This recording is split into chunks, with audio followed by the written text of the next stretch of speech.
Ano na, kameta? Naka-live na ba tayo? Wait lang ah.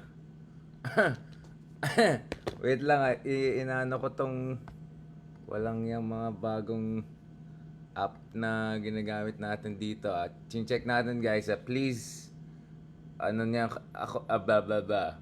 Please be nice. I'm still figuring out this new software. So as you can see, medyo iba yung gamit natin ngayon. Live din tayo dito sa kabila. Talagang vlogger mode. Vlogger mode, vlogger mode. Yan. Ay! Bakit nakalock ang walang yung orientation na to? Okay. Nakita niyo ako, guys?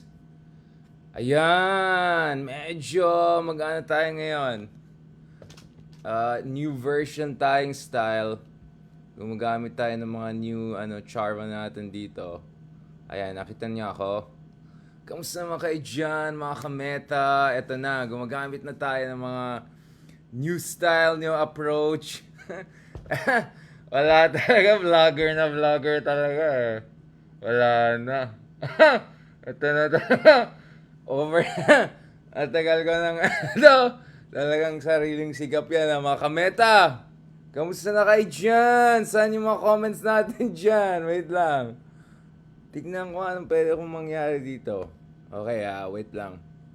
So, syempre mga kameta, over the weekend, yeah! Formula 1, Formula 1, Grand Prix, life is good, the life, kamusta naman kayo dyan?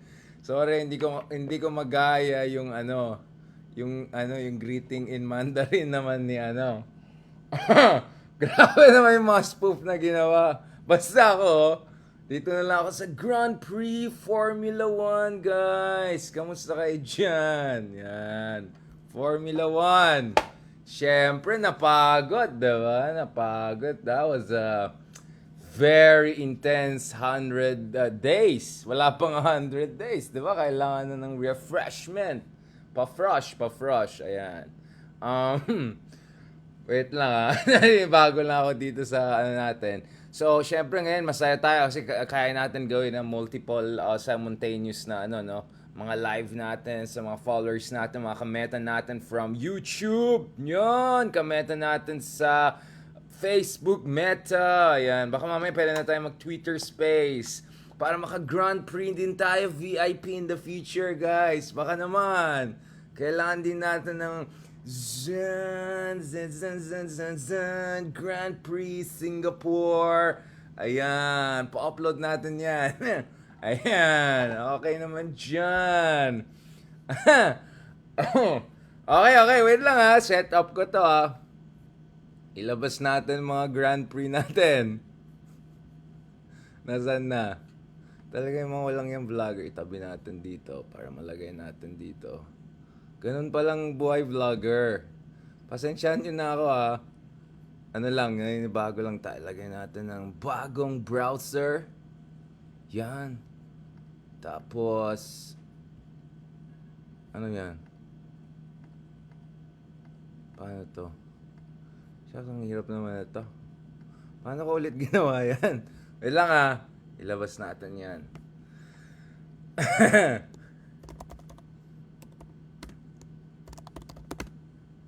Wala, di na At talagang tayo ngayon first timer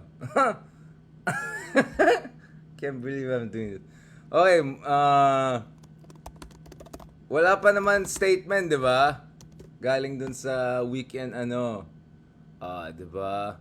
Wala akong sinasabi dito Nalalagay lang natin dito mga magagandang pictures natin dito. Tapos yan, ganun palang setup. Sabihin niyo sa akin guys kung nakikita niyo Yung mga iba dyan, huwag kayong mag-alala. Ay, bakit napunta dito? Ayan, nakikita niyo? Ayun talagang. Ito. Sabi natin dito. Pwede pala i-adjust talagang vlogger style. Ano nangyari dito? Tapos, paano to? Bakit nawala? Interact natin. Ba't di mo mababa? Wala talagang... Yan, baba natin. Bakit iba na yung kulay na to? Oh, basta nakita nyo na. Oh, may mga criticism dyan sa supposed, ano, charva na nangyari. Pero in fairness naman dito sa picture, ba't di ba mababa tong isang to? Okay. Pero nakita niya actually dito sa picture, ito actually si Balakrishnan, si Vivian, foreign minister yan ng Singapore ha. So baka naman pwedeng sabihin na may at saka home secretariat itong isa. So may mga cabinet members naman ng Singapore. So baka naman pwedeng sabihin na may mga serious discussions, mga ganun na naganap. So malay mo nyo, 'di ba? Follow up dun sa meeting na nangyaring the other month, 'di ba? Tapos ano naman nangyari dito? Ayan. Busy talaga mga leaders natin, no? Busy talaga mga leaders natin. Ito naman. Sino marunong dyan? Mandarin dyan. Paki-explain nga yung nangyari. Kasi, ayan. Sinikreto. Ayan na, nakita ko yung mga comments niyo, mga kameta. Wait lang, lumalabas dito. As in, promise, this is the first time na ginagamit ko tong ibang app version na yan. Kaya pasensyaan talaga kung I'm still figuring out saan lumalabas ang comments, saan lumalabas ang tanggalin natin to. Huwag kayong mag-alala, maglabas. Ayan. Bakit purong late naglo-load? Ayan, dito na ako sa kabila. Walang ang gulo na to. Pasensya na, Zadi na. Hindi yan! Oh my God, nagkagulo na. Bardagulan na. Umalis ka dyan. Bakit parang complicated to? Tatanggalin natin to. What am I doing? 1 second Ba't di lumalabas yung isa? Dapat ibahin ko yung pangalan pala. Okay. So, tapos ganyan. Dapat okay na yan. Ayun! Lumabas naman ito sa kabila. Yung, naman. Interact natin. Bakit yung interaction na to hindi ko mabababa? Ay, nako. Bakit ganun? Okay. So, kung binaba ko to, pababa siya. Try nga natin. Tingnan mo yung mga comments nyo dyan. Baka niro-roast nyo na rin ako Pero lang yan guys. Once we get used to this, happy na yan. Happy times. Browser free. Tingnan natin dito. Yeah, kasi yung interactive interface. Now, I wanna get used to this kasi guys, ano nangyari dito? Kasi pag nasanay na tayo dito, pwede na tayo, gumamit ng mga advanced graphics analysis dito. Ang issue ko lang dito is bakit yung pag nilagay kong sa interact, hindi siya nag-respond sa aking clicking. Yun lang inisip ko nangyari dito. So, I still have to figure out some of this stuff. But at least you see the reference point na nangyari dito. May limitation ba ito sa Ay, nako. Sige, if you figure out ko yan, don't worry, guys. Okay. I'll figure it out off the air. Mag-usap na lang muna tayo dito, ha? Kasi dapat pag nilagay mo sa interact, or sige, refresh natin. Yeah, I have to be able to, ayan pala, refresh yung kailangan natin. Woo! That's it!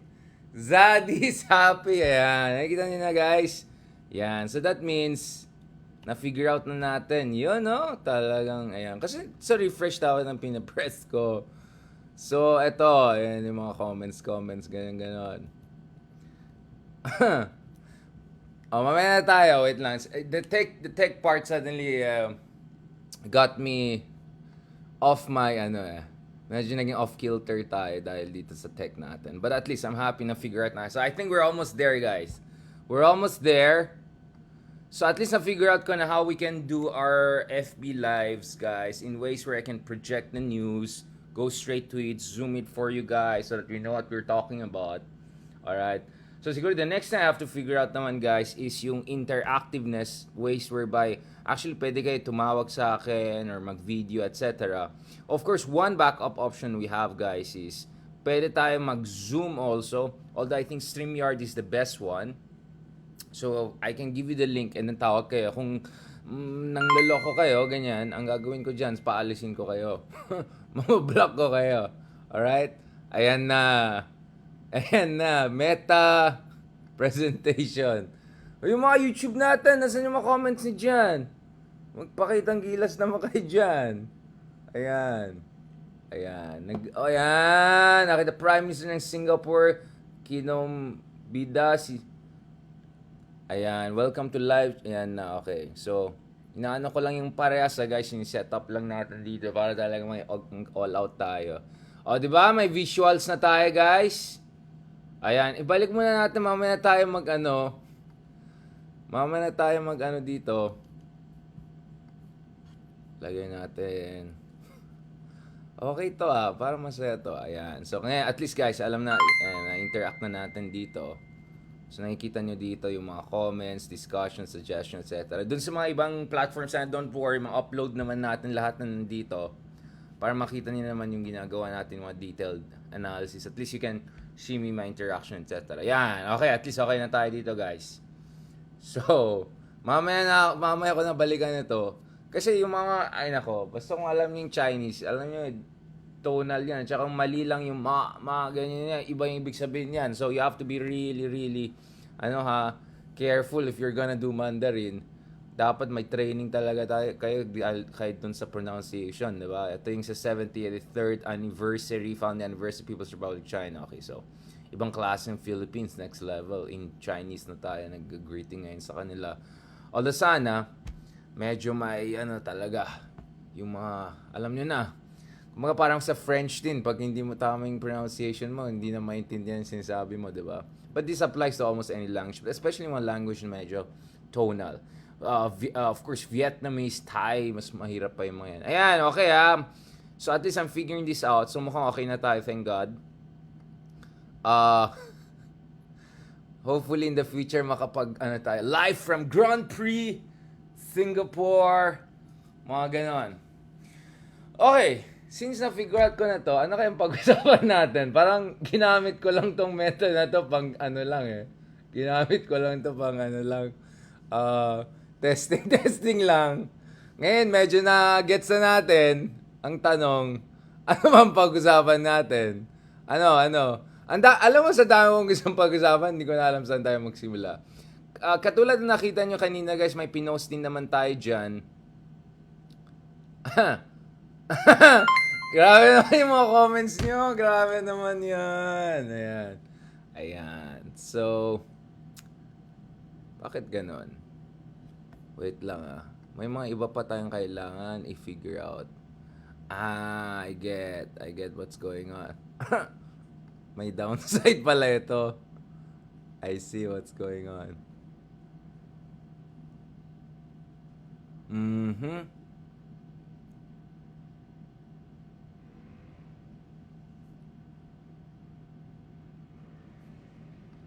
On natin to. Wait lang May mga inayos pa ako dito. Alam niyo na, mga priorities natin sa buhay. Mga buhay vlogger. Okay.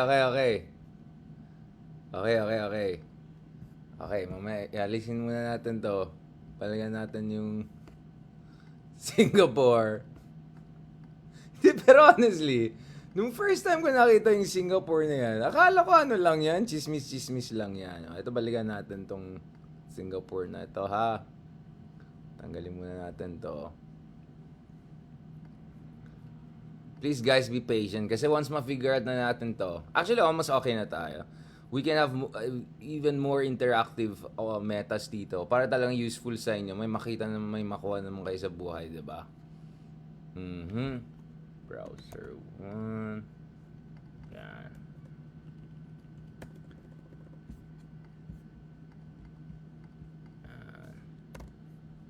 Okay. Ito. Kasi nare-refresh. Yan. Yan ang refresh natin. Tapos interactive. Yan. Nakita nyo ngayon?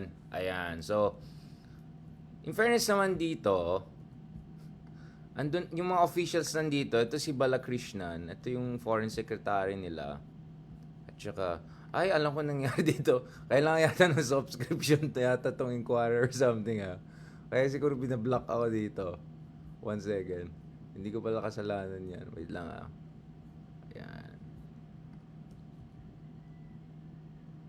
Dami nagre-react dyan. Yung mga iba nagsabi na meron pa tayong mga crisis. Yung iba naman nagre-raise ng issues saan galing yung expenditures. And then, ito pala is with Inquirer na hindi na meron silang may ad blocker kasi ako nilagay. So, dahil dyan, biglang hindi ko maglabas tayo ng ibang browser. Talagang, ganyan palang vlogger. Yung ibang vlogger kasi may production team mga yan, mga walang niya talaga. Ako, talagang sariling sikap. I had to put aside hours and hours. Try to go all through all apps and all to figure out what's going on. So, ngayon lang natin natitest yan. Kapalan na lang ng mukha, ha? Ayan. Productive naman daw yung meeting. Ayan. Dito na lang tayo sa iba.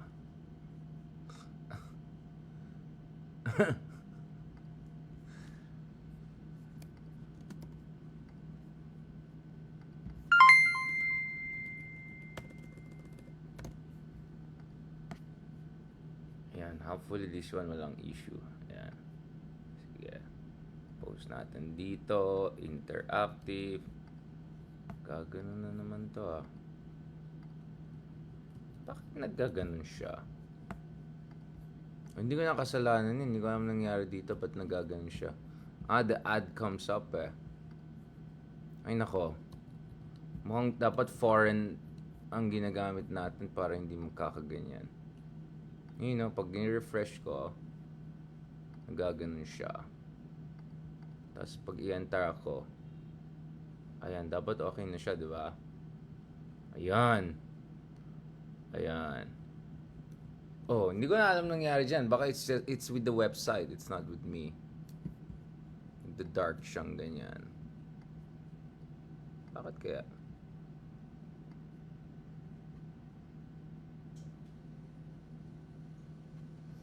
Hindi ko na alam yan. Hindi ko na kasalanan yan. Let's find ay nako. Let's find the international channel. Ayan.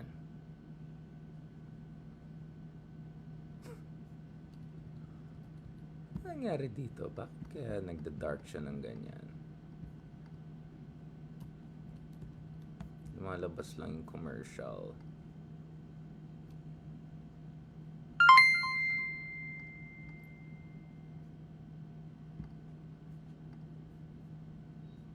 Chill lang tayo dyan.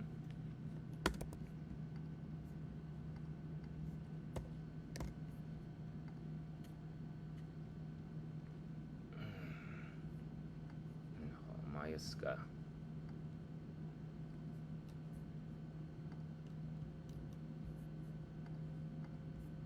So may reaction din yung mga farmers group. Siyempre dahil agriculture secretary din ang pinag-usapan natin. Ayan, so maraming reaction, etc. Okay. Marami na tayong dito. So I think it depends on the website we check. So it's okay. So mukhang it's the website thing. Ay nako, okay. Ngayon, ano ang bag natin? Ilabas natin to. Tanggalin ko to. Okay, at least we're beginning to feel comfortable here. Check ko nga yung mga comments niya. Alright. Balikan natin sarili natin since tayo naman ang mahalaga dito. Okay. Check ko nga yung comments niya. Walang... Okay, so the problem here, hindi naman problem, but the difference here is that I cannot see as fast yung mga comments niya kasi dito lumalabas sa ibang browser. So I have to check it here. Alright, so yung iba, ayan, ito na yung mga supporters, Ito yung mga supporters, Oh. Ako, wala pa akong sinabi, guys, I haven't said anything pa. So wag kang jump to conclusions about what I'm gonna say. Okay? Ako, ito na lang stance ko, Ano kayang stance natin? Stance natin, ayusin muna natin tong vlogger live natin. Hindi, okay, ganito.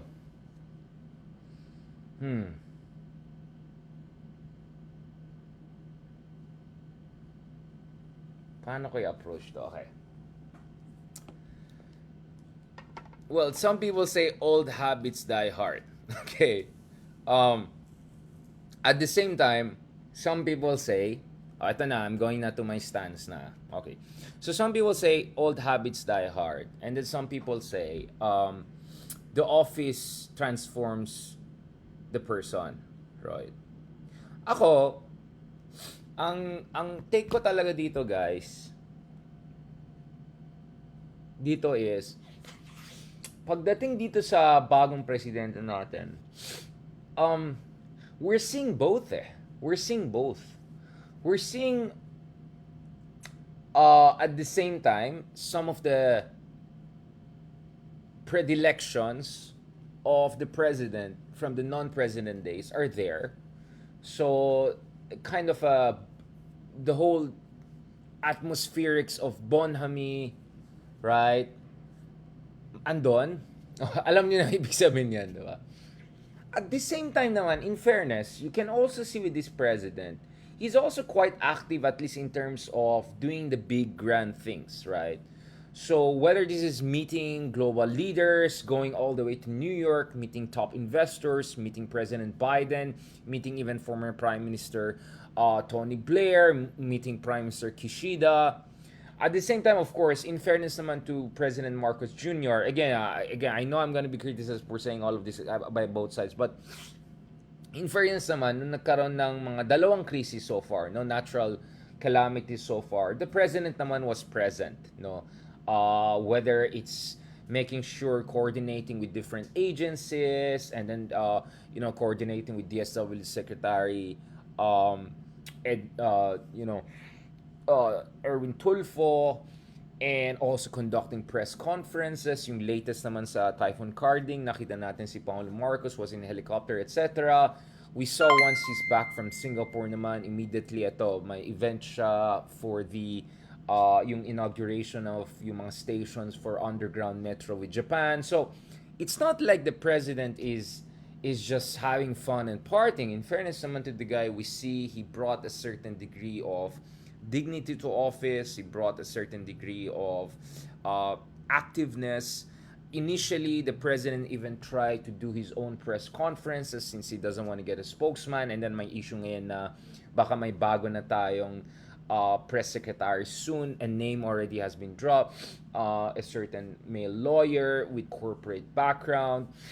And then the president, in fact, went the extra mile to also get to be the Secretary of Agriculture. And if you want to read more on that issue, I really suggest yung column ng aking colleague sa Philippine Daily Inquirer, Dr. Chelito Habito, Professor Habito, the former NEDA chief, about what are the things that Marcos could do. In fact, he's open to the idea of Marcos being the Secretary of Agriculture if he can use his political mandate to shake things up a bit, and at the same time make sure there's proper coordination with LGUs among others para talaga meron tayong comprehensive, sustainable, long-term, effective agriculture policy. Now, here's where of course you can criticize me and say, come on, dapat lang ginagawa yan. But my point is, you have to understand this is coming after 6 years of another president, right? Who, I mean, let's be honest, what's the distance between here and his hometown?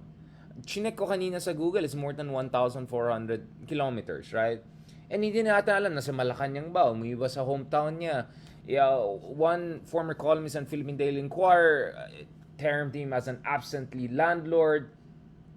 Andyan ba siya? Andyan ba siya? Andyan ba siya? Nasaan ba siya? Diba? Ang daming visits sa China. I'm talking with the former president, by the way. So, and then you had the causing, didn't bother to visit any of our key allies, didn't bother to attend any of the UN General Assembly. At the first year pa lang, nandun na. Do you get what I'm saying? So, on one hand, you have to look at things against that background of 6 years of that, no? And then at the same time, of course, ang point ko naman dito is, you also have to take in consideration. I'm trying to be very fair here, guys. So please naman, okay? Try to hear me out before jumping to attacks and conclusions and all. Ako naman, at the same time, ito kasing issue sa atin eh. Unang-una, mahirap pa tayong bansa. Our per capita income is not even $4,000. You know, countries like America have a per capita income of more than $60,000, right? A number of our neighbors, Taiwan, South Korea, are beyond $30,000 per capita. Singapore is closer to $70,000. So, when you compare us even to some of our neighbors, this is still a very poor country, right? And I'm talking about per capita if you equitably, I mean, actually, hindi equally, you just divide the GDP by population. But alam natin, taas ng problema pagdating sa inequality din sa ating bansa. So there's also that aspect na mahirap tayong bansa. So, siguro naman, from your leaders, you expect a certain degree of austerity or sensitivity that reflects the condition of the average people. So there's also that aspect kasi. And then, of course, there's also aspect of the baggage of certain people end up as our president, concerns about their background, their good governance background, allegations of corruption, etc. So you're also working with that eh. And if you're in the mood of rebranding and also reintroducing the Philippines and clearing your name, your family's name, whatever, I think it's important that your actions are kind of consistent and in consonance with that kind of objective or that kind of positioning, no? And then, of course, pangatlo, the other thing I can also say is that yung condition ng ating bansa is, yes, thank God, this year I think we can grow at 6%. I think that's doable. Both you look at the IMF or World Bank projections, no? But the thing is, actually the IMF, I think, just came up with a study that showed that whereby they're, ito na, since we're gonna use graphics and all, i-project na natin yan. So, let me show you guys. The situation actually ahead for the Philippines is not looking very good, no? Because of fears over global recession. Okay, let me bring it out. Para naman makikita niyo saan ako galing. So, I'm trying to balance here. Alright? I'm trying to balance yung interaction natin in spontaneous way tsaka yung mga graphics or news na nilalabas natin. Kasi ayoko naman guys, yung mangyayari dito is puro lang tayo graphics, gano'n. Anyone can do that. We also want to have spontaneous, sincere discussions para nakita na naman na may effort naman tayo talaga dito. Alright?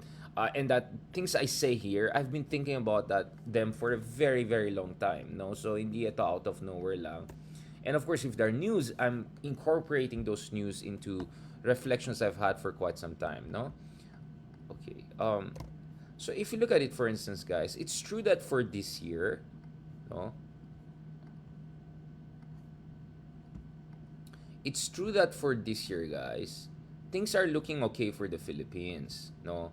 Although the inflation picture is still problematic, no? So we're still dealing with an inflation problem, and the inflation problem is not gonna be significantly addressed habang yung ating currency is also na downhill, no? So 58 pa rin, di ba? Mga 58 yata ng exchange rate pa rin, which is still very historically high.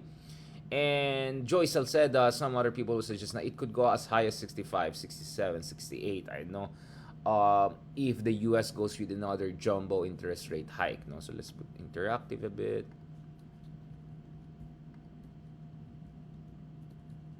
Ayun na naman. Pag mga local, ano talaga, walang hiya. Nag-ano sila. It's their ano eh. Kasi meron silang mga commercial na nilalagay. Nagpa-pop up itong mga commercial nila. It ruins the... Okay.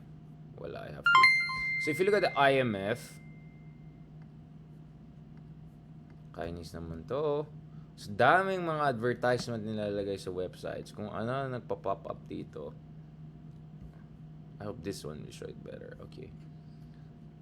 Tuloy, hindi ko dami naman kasi. Kainis.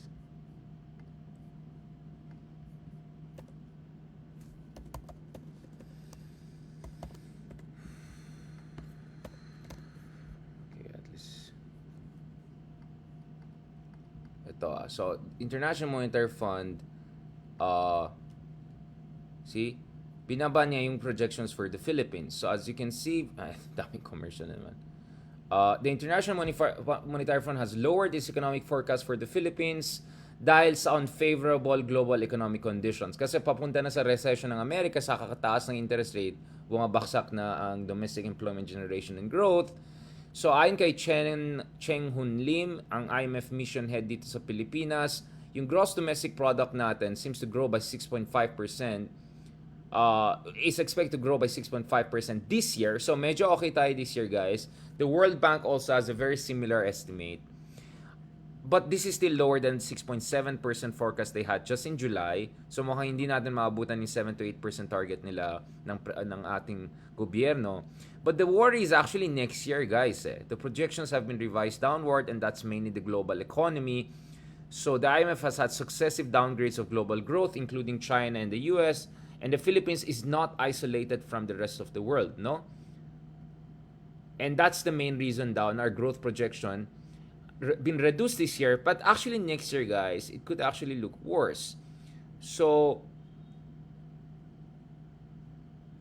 yung inflation on one hand also, inflation is seen to accelerate this year at 5.3%. So yung inflation situation na hindi nawala.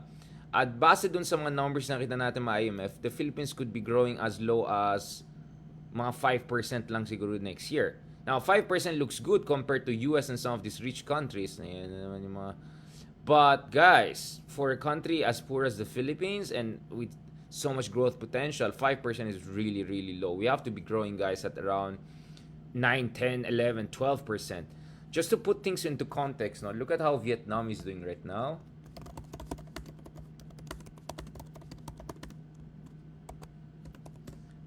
And grabe yung Vietnam. Ibang klase yung Vietnam, guys. Grabe.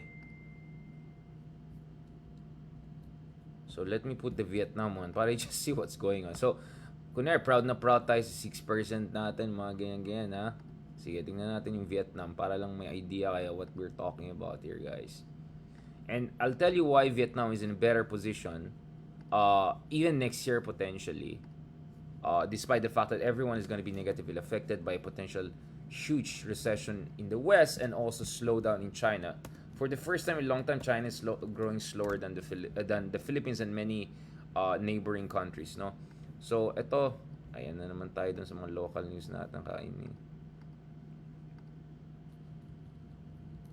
Hindi niya pinapakita. Ba't nagda-dark siyang ganyan? Take out something else.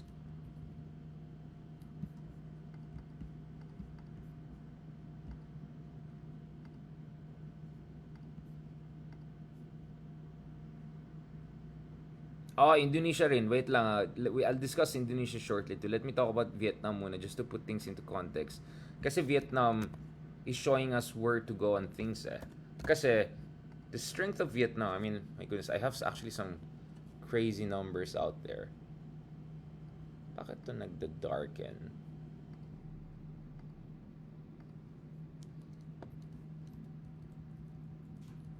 I have no idea about nagda-dark mode to mga to. But anyway, Vietnam it grew at 13% in quarter 3 of this year. So that puts them in a very good position for the economy to grow. So the economy grew at 8.83% in the first 9 months of 2022. So I think the country is in a very, very good shape to grow at 8 to 9%. Almost double digit, no? Ang growth ng Vietnam this year, no?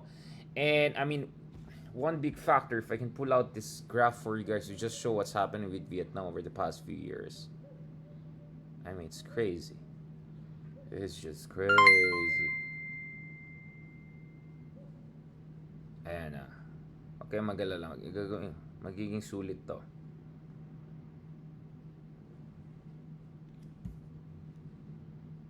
Send ko to dito. So parang what I'll have to do is next time, lahat yan, isi-save ko lahat ng mga images, ano, I'll just pull them out. But the thing is, we're spontaneous kasi when I discuss. So, when you're spontaneous discuss, you just have to go through the reel.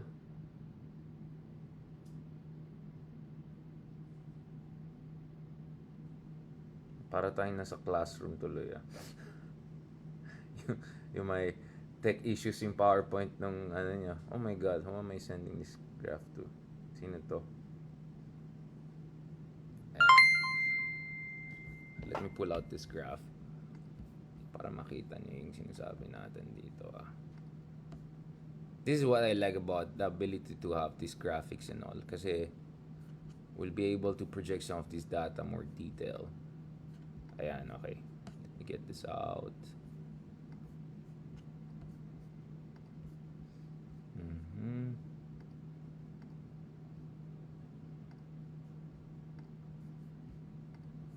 Okay.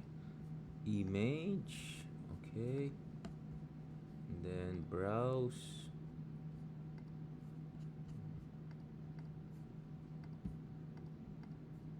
Okay. So I'm getting this image from the Economist magazine. Okay. Ito. Ayan, ito. Look at this, guys. This is Vietnam, no?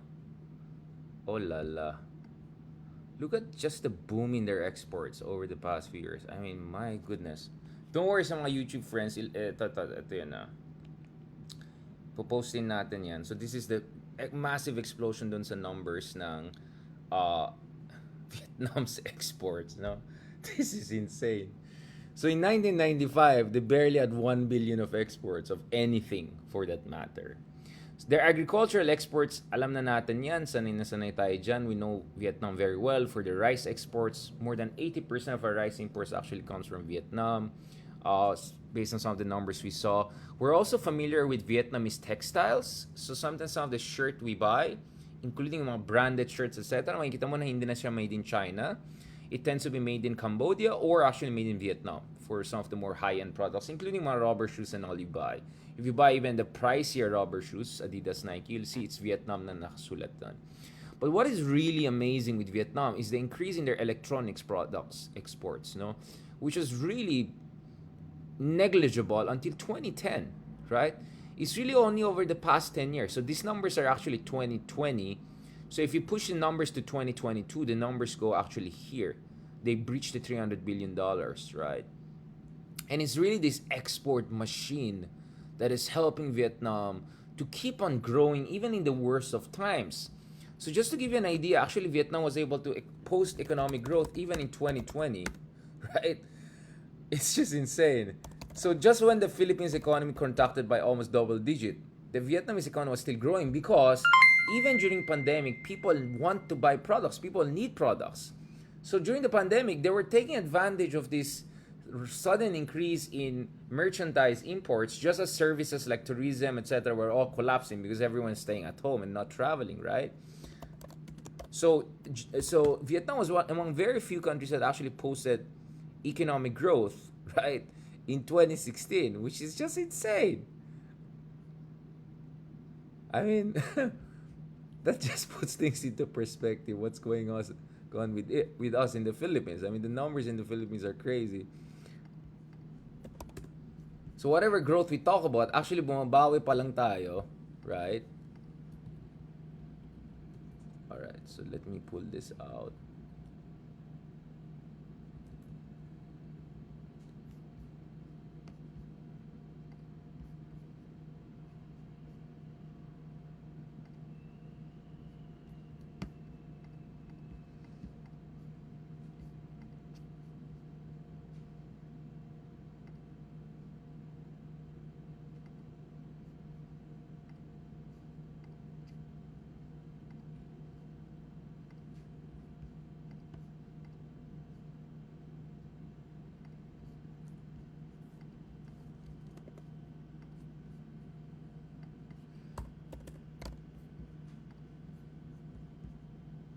So actually, 2020, Vietnam was Asia's top performing economy. No, and it was not China. It was actually Vietnam. So they managed uh, to retain above average economic growth rates. Now, let me figure out bakit nagda-dark tong mga to. Probably it's because naka-dark mode ang desktop ko. So apologies for that. I minsan naghahang lang ng konti to. Yeah, but anyway, Vietnam was able to be the top performing economy, but actually the other one was also Taiwan, no?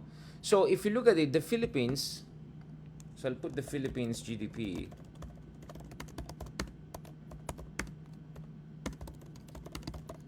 If we contracted around 10% in 2020, then hanggang ngayon guys, bumabawi pa lang tayo dun sa mga nawawala sa atin, right? I mean, this is insane. So, kaya we have to really grow fast. So even if you're growing at 5, 6, 7%, we shouldn't just tap ourselves on the back, and we should realize we're still in the catch-up mode, not only with our neighbors, but also with ourselves, di ba?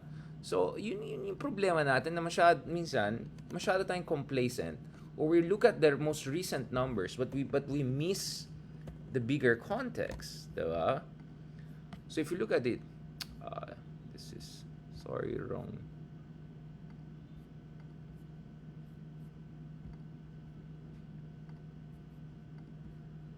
Talagang vlogger mode na. Now you can see this one. Na-memorize na walang yan. Okay. So, Philippines GDP, guys, we shrunk by 9.5% in 2020. Just as Vietnam and Taiwan were posting economic growth, diba? Indonesia's number was around negative 3%. We were at negative 9.5%, worst since 1947.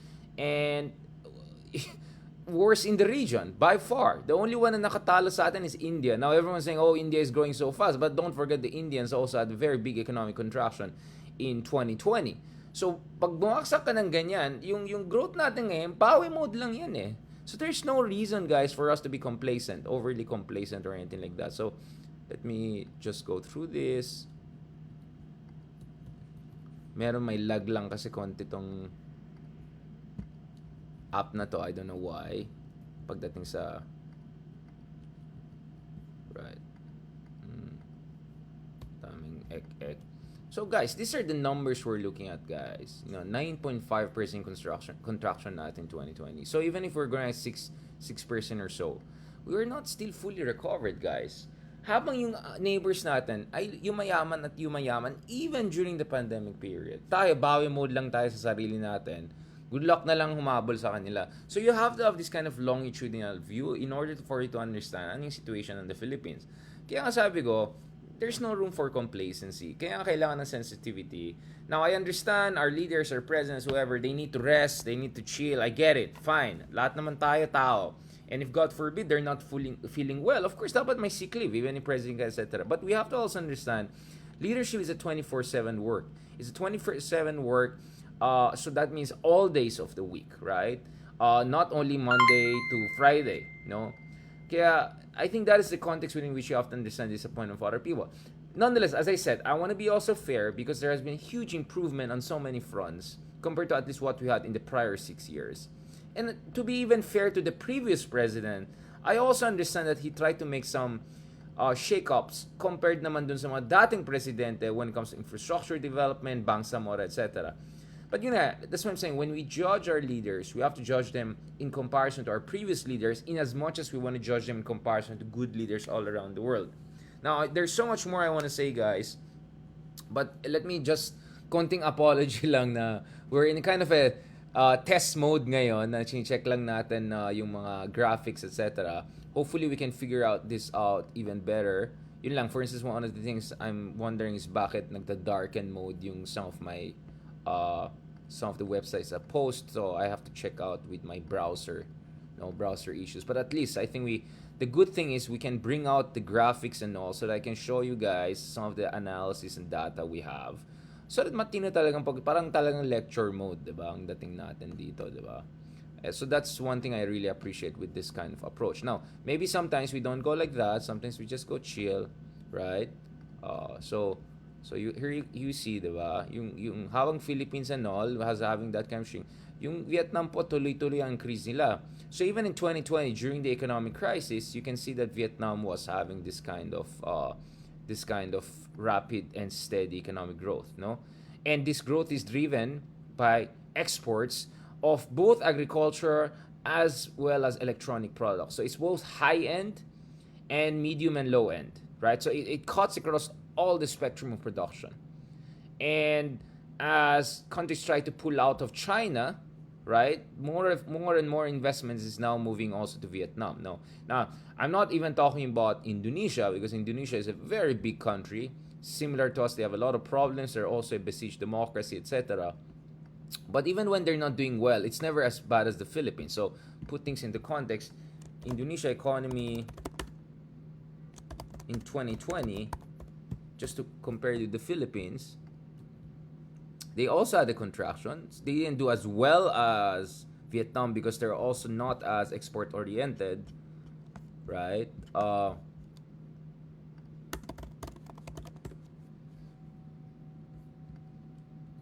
But look at the numbers, guys. I mean, the difference. Okay. Let me add.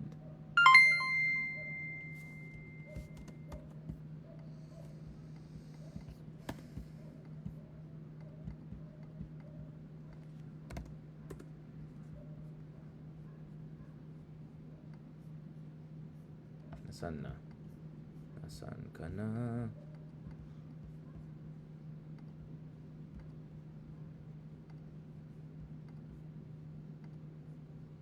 Napansin ko yung ibang vloggers, they just pull out lang one stuff and then they go through it. Pero ako naman, alam niyo naman, I have to pull out many things at the same time. Dahil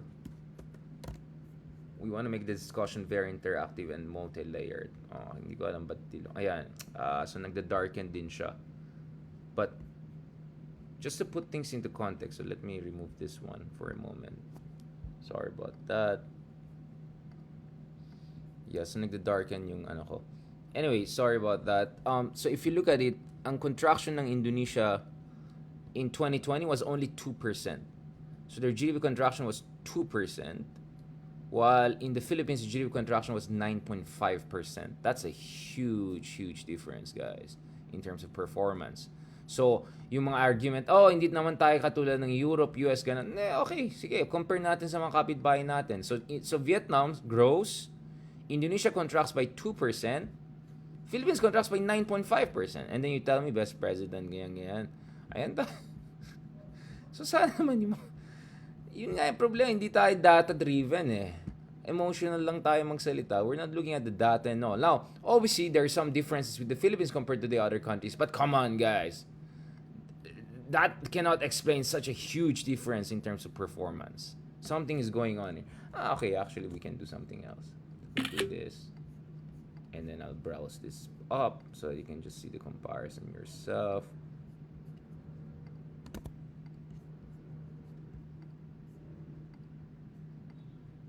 You know, I mean, just look at the comparison. Come on, guys. So this is Indonesia 2020. This is the Philippines 2020. See? This is 2.7% contraction. Philippines is 9.5%. And then meanwhile,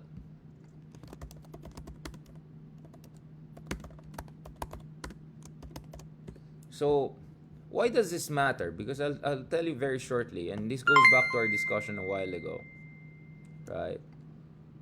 This matters. Ito perfect to. Yan, ito na talaga. Perfect na perfect to. Para makita nyo talaga yung difference natin. Kasi may nagsasabi na, I'll show you later why am I bringing this up. Because you have to have a context to understand what I'm saying here. Okay, eto. Ayun. Boom. Boom. Look at this, guys. Look at this. Number 1 na naman tayo. Look at it. The worst performing economy in Asia, at least key economies in Asia, was the Philippines in 2020. Almost 10% contraction. Right? Taiwan grew, China grew, Vietnam grew. Yes, other countries had contraction, but ours is by far worse than practically all of our key neighbors. You see, Indonesia was barely 2%. Philippines is almost 10%. Come on. So if you're coming from that base in 2020 and then you're going at only 6%, 7% now, come on, guys. We're not Asia's brightest star. We're not. By far, we're not. We're okay. We're kind of getting it together. But come on, guys. Look at those numbers. Diba? So, kaya nga point ko is, dapat talaga ngayon, catch-up mode tayo, aggressive catch-up mode tayo. Diba? Kasi, we're still getting over what happened back in 2020. Ay, talagang, anong mangyari sa atin?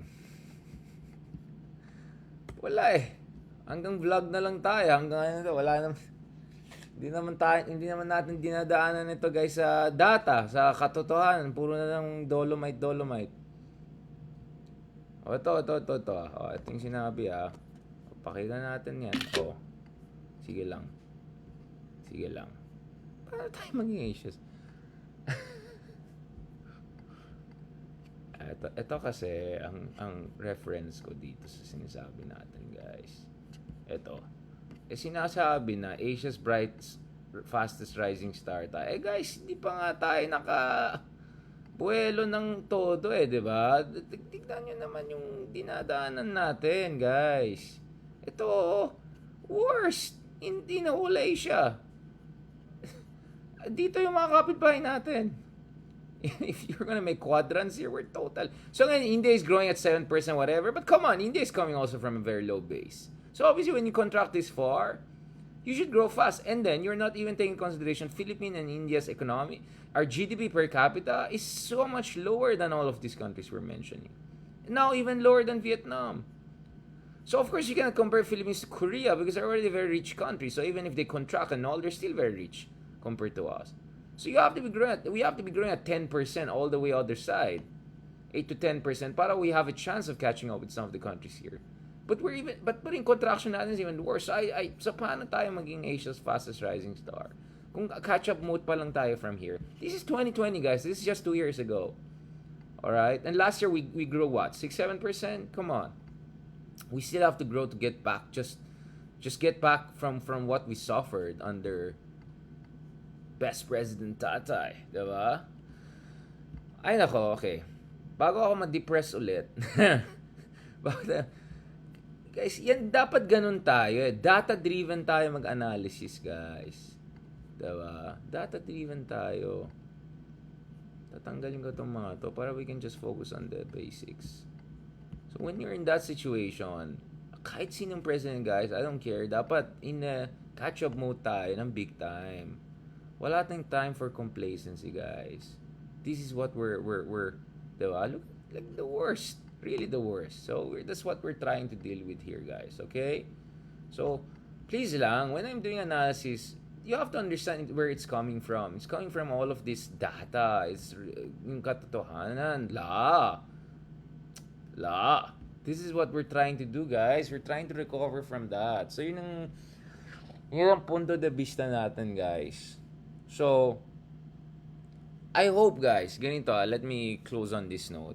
When we make assessment about our leaders, isipin muna natin anong pakanan ng bansa natin. Huwag lang tayong partisan. Huwag tayo hater lang. Kung may ginagawang tama yung presidente, you welcome it, especially if improvement from the previous president. At the same time, huwag naman tayo all the way accept lang or go lang. Especially when our situation is like this, guys. Don't look at the numbers today. Look at what we're coming from. We're just recovering pa lang, guys, from 2020 numbers. Almost 10% contraction. 6% lang growth natin last year. So that means we're still catching up from our own pre-pandemic levels. Forget about other countries which have fully recovered or have been actually growing consistently even during the pandemic period because they build very robust export-oriented industries, which is what we have to focus on. So dapat talagang gagawin ng presidente natin ngayon is aggressively bring in industrial manufacturing investment, show to the world that we have a serious leadership, that we're gonna leverage all the assets we have, human capital. We have to the new infrastructure that is coming on board, our geography, right? All of these factors, no? And look at Vietnam. Kalaban ng US dati, the reason why they can export so much, one big reason is because they have big access to American markets and all, because sumali sila sa mga free trade agreements with the US and all, including the TPP, Trans-Pacific Partnership Agreement, no? Or CPTPP ngayon, because biglang umalis ang US doon. But Vietnam is taking advantage of a lot of these agreements. If not with the US, they're exporting more to Japan, to Australia, to Canada, a lot of these developed countries, to Europe, etc. Do you get what I'm saying? Right? So,